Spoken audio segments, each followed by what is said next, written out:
Gempa Kanto, ketika Jepang belajar berdamai dengan alam. Selamat datang kembali di channel ini. Pada video kali ini, kita akan membahas tentang Gempa Kanto, ketika Jepang belajar berdamai dengan alam. Saksikan video ini secara utuh, hingga selesai, agar kita tidak salah dalam memahami dan menafsirkan pembahasan tema video kita kali ini. Dan, sebelum lanjut menyaksikan video ini, ada baiknya untuk menekan tombol subscribe, agar tidak ketinggalan video-video terbaru dan terbaik dari kami. Terima kasih. Gempa Kanto, ketika Jepang belajar berdamai dengan alam. Jepang adalah negara yang berada di jalur api Pasifik, dan telah lama menjadi saksi atas kekuatan dan kerusakan gempa bumi. Masyarakat Jepang telah belajar untuk hidup berdampingan dengan ancaman gempa sejak zaman dahulu. Mereka telah mengembangkan sistem yang canggih dalam beradaptasi dengan risiko gempa dan menjadikannya bagian tak terpisahkan dari kehidupan sehari-hari. Jepang, dengan pulau-pulaunya berada di pertemuan 4 lempeng tektonik bumi, menjadi tempat bagi sekitar 10% gunung berapi aktif di dunia.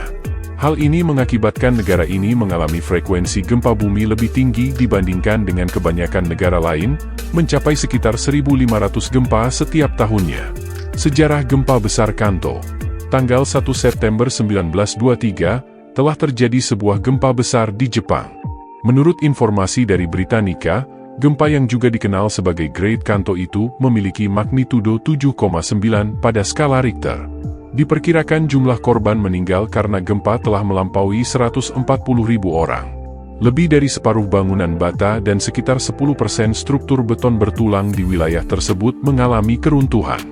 Guncangan tersebut menyebabkan ratusan ribu rumah terguncang atau terbakar akibat kebakaran yang dipicu oleh gempa tersebut. Gempa juga memicu terjadinya tsunami yang mencapai ketinggian 39,5 kaki, 12 meter, di Atami di Teluk Sagami. Akibatnya, sekitar 155 rumah hancur dan 60 orang kehilangan nyawa.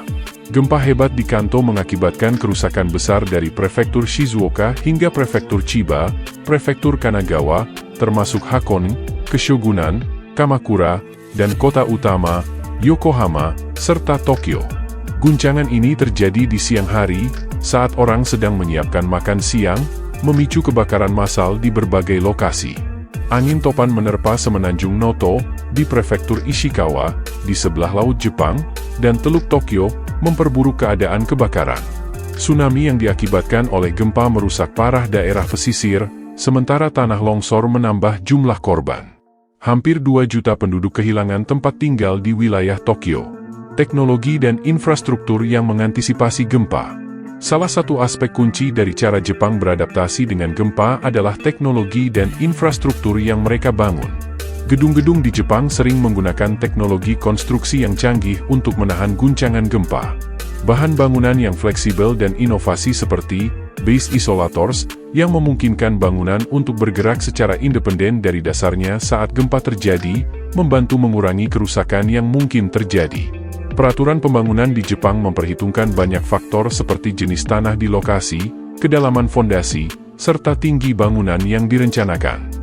Regulasi ini mewajibkan bangunan untuk memiliki struktur yang lentur, mampu bergerak bersama pergerakan tanah saat gempa terjadi, dan menggunakan sistem peredam untuk mengurangi dampak getaran gempa.